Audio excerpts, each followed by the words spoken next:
Hello, പുതിയൊരു വീഡിയോയിലേക്ക് എല്ലാവർക്കും സ്വാഗതം. അപ്പോൾ ഞാൻ ഇന്ന് ദോശയാണ് ഉണ്ടാക്കാൻ പോകുന്നത്. അപ്പോൾ ഇടയ്ക്കാണ് ഉണ്ടാക്കാറുണ്ട്. അപ്പോൾ ചിലയിടങ്ങളിൽ നീർദോശ എന്നൊക്കെ പറയാറുണ്ടെങ്കിലും ഞാൻ ദോശ എന്നാണ് പറയുക. അപ്പോൾ അതേ അരിപ്പൊടി അരിപ്പൊടി എടുക്കാൻ വേണമെങ്കിൽ അരി ഇടിച്ച് നമുക്ക് പൊടിച്ചിട്ട് ഇതുപോലെ നല്ല രീതിയിൽ കലക്കിയെടുക്കുകയും ചെയ്യാം. ഞാനിത് അരിപ്പൊടി എടുത്തിട്ട് അത് നല്ലപോലെ കുറച്ച് വെള്ളം ഒഴിച്ചിട്ട് ഒന്ന് അങ്ങനെ ഇളക്കി കൊടുക്കുന്നുണ്ട് കേട്ടോ, അല്ലെങ്കിൽ കട്ട പിടിക്കുമെന്ന് വിചാരിച്ചിട്ടാണ്. അപ്പം എന്നിട്ട് മിക്സിയിലിട്ട് നല്ലപോലെ ഫൈനായിട്ടൊന്ന് അരച്ചെടുക്കുക.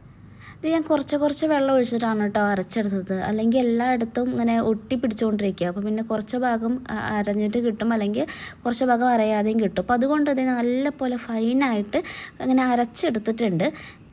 അരച്ചെടുക്കുമ്പോൾ ശ്രദ്ധിക്കേണ്ട കാര്യം എന്ന് വെച്ചാൽ എല്ലായിടത്തും നല്ലപോലെ അരച്ചെടുക്കാൻ നോക്കുക, അല്ലെങ്കിൽ ഇങ്ങനെ ഒട്ടിപ്പിടിക്കല്ല ഈ ജാറിൻ്റെ ഉള്ളിൽ. അപ്പോൾ അങ്ങനെ വന്നു കഴിഞ്ഞാൽ ചിലയിടങ്ങളിലും ഭയങ്കരമായിട്ട് തരി ഉണ്ടാവും കേട്ടോ. അപ്പോൾ ഇങ്ങനെ അരച്ചെടുത്തിട്ടുണ്ട്. ഇനി അതിലേക്ക് നല്ലപോലെ വെള്ളം ഒഴിക്കുക. നമുക്കിങ്ങനെ നല്ല കട്ടിയൊന്നും വേണ്ട, നമുക്കിങ്ങനെ വെള്ളം ഒഴിച്ച് കിട്ടുന്ന രീതിയിലുള്ളത് തന്നെ അങ്ങനെയുള്ള കൺസിസ്റ്റൻസിയാണ് വേണ്ടത് കേട്ടോ. അപ്പോൾ നല്ല കട്ടിയൊന്നും വേണ്ടാതെ അത്യാവശ്യം നല്ല രീതിയിൽ വെള്ളം ഒഴിച്ചിട്ടുണ്ട് കേട്ടോ.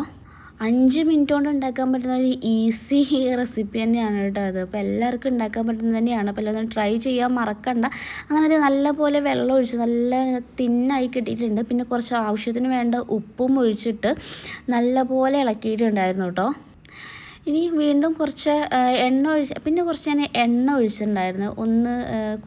വളരെ കുറച്ച് ഒഴിച്ചിട്ടുള്ളൂ. കുറച്ച് ഒഴിച്ച് നല്ല രീതിയിൽ എണ്ണ ഒഴിച്ചിട്ട് നല്ലപോലെ ഒന്ന് ഇളക്കിയിട്ടുണ്ട്.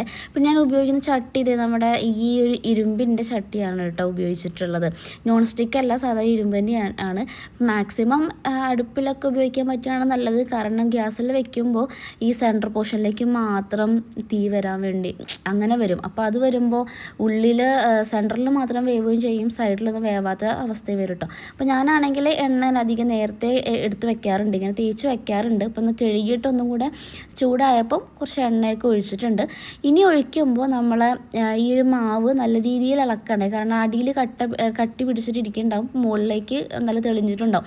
അപ്പോൾ അതേ ഇങ്ങനെ നല്ല രീതിയിൽ ഇളക്കിയിട്ട് വേണം ഒഴിക്കാൻ വേണ്ടിയിട്ട്. ഒഴിക്കുമ്പം ഈ ഒരു സൈഡിലൂടെ ഒഴിച്ചിട്ട് വേണം സെൻറ്ററിലേക്ക് എത്താൻ വേണ്ടിയിട്ട്. പിന്നെ ഒഴിക്കുമ്പോൾ എല്ലായിടത്തും ഫില്ലാവേണ്ട, ഇങ്ങനെ കുഞ്ഞു കുഞ്ഞു ഓട്ടകളൊക്കെ ആവാം കേട്ടോ. കുറച്ച് എല്ലായിടത്തും ഫില്ലാവേണ്ട, ഒരു നൂല് പോലെ നിൽക്കുന്ന രീതിയിലാവുകയാണെങ്കിൽ നല്ലതാണ്. എന്നിട്ട് ഒരു 2-3 മിനിറ്റ് ഒന്ന് അടച്ചു വെക്കുക. അങ്ങനെ അടച്ചു വെച്ച് വീണ്ടും നമ്മൾ തുറക്കുമ്പോൾ ഒരു 2-3 സെക്കൻഡ് വീണ്ടും ഒന്ന് വെയിറ്റ് ചെയ്യാം കേട്ടോ, ഒരു ആവിയൊക്കെ പോകാൻ വേണ്ടിയിട്ട്. അപ്പോഴേക്കും നമുക്ക് നല്ല രീതിയിൽ ഇങ്ങനെ പെട്ടെന്ന് ഇങ്ങനെ അടർന്ന് പെട്ടെന്ന് കിട്ടും കേട്ടോ ദോശ. അങ്ങനെ ഞാനൊരു 2-3 സെക്കൻഡ്, 2-3 മിനിറ്റ് അല്ല, 2-3 സെക്കൻഡ് ഒന്ന് ഇങ്ങനെ മാറ്റി വെച്ചിട്ടുണ്ടായിരുന്നു. അപ്പോൾ നല്ല രീതിയിൽ നമുക്ക് പെട്ടെന്ന് തന്നെ കിട്ടുകയും ചെയ്യും.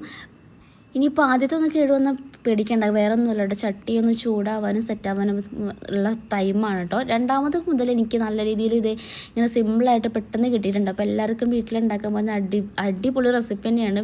വളരെ സിമ്പിളായിട്ടും പെട്ടെന്നും ഉണ്ടാക്കാൻ പറ്റുന്ന രാവിലത്തേക്കുള്ള ബ്രേക്ക്ഫാസ്റ്റ് ആയിട്ട് തന്നെയാണ്. അപ്പോൾ എല്ലാവരും ട്രൈ ചെയ്യാൻ മറക്കണ്ട കേട്ടോ. എനിക്കിതേ കുറച്ച് അധികം കിട്ടിയിട്ടുണ്ട്, നല്ല രീതിയിൽ കിട്ടിയിട്ടുണ്ട് കേട്ടോ, അടിപൊളിയായിട്ട് കിട്ടിയിട്ടുണ്ട്. ഫ്ലോപ്പൊന്നും ആയിട്ടുള്ള സെറ്റാണ്. അപ്പോൾ എല്ലാവരും ഒന്ന് ട്രൈ ചെയ്യും കേട്ടോ. അപ്പോൾ ഈ ഒരു വീഡിയോ ഇഷ്ടപ്പെട്ട ചാനൽ സബ്സ്ക്രൈബ് ചെയ്യാൻ മറക്കല്ലേ.